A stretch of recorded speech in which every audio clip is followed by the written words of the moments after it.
Hey guys, today we're going to be discussing some mobility tips for the wrist. So, your wrist obviously can go into extension, going back this way, and also into flexion, moving this way.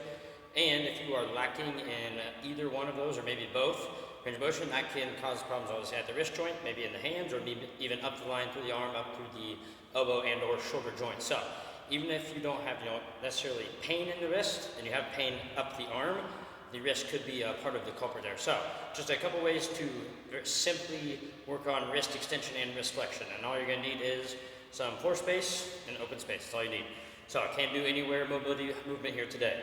So, first time I'm going to do a wrist extension. So, I'm going to take my hands on the floor in a quadruped position on the hands and knees, and take it if I can. I'm going to try to get my fingers pointing all the way back towards my knees here, and drive my palms down into the floor.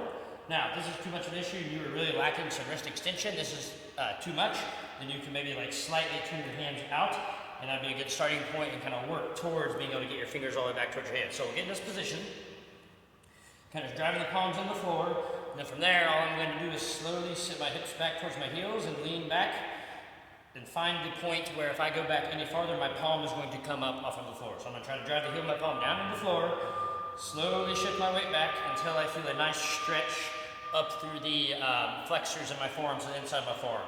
Then I can just hang out there and go for a static hold, or maybe you just want to do some pulses and just go through some range of motion back and forth. That works as well.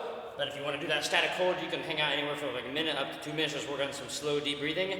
Try to find a stretch and kind of lengthen the flexors in the forearm muscle. So that'll be working on wrist extension. Now let's go the other way and work on getting into wrist flexion, going the other way. So same exact positioning.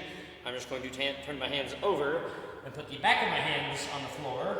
And it's going to be kind of the same concept. So try to keep elbows straight if you can. When I get here, I'm going to slowly shift my way back until now I'm going to search for a stretch down in the front of my forearm and the extenders. So that one I will before, and it can be a little more uncomfortable.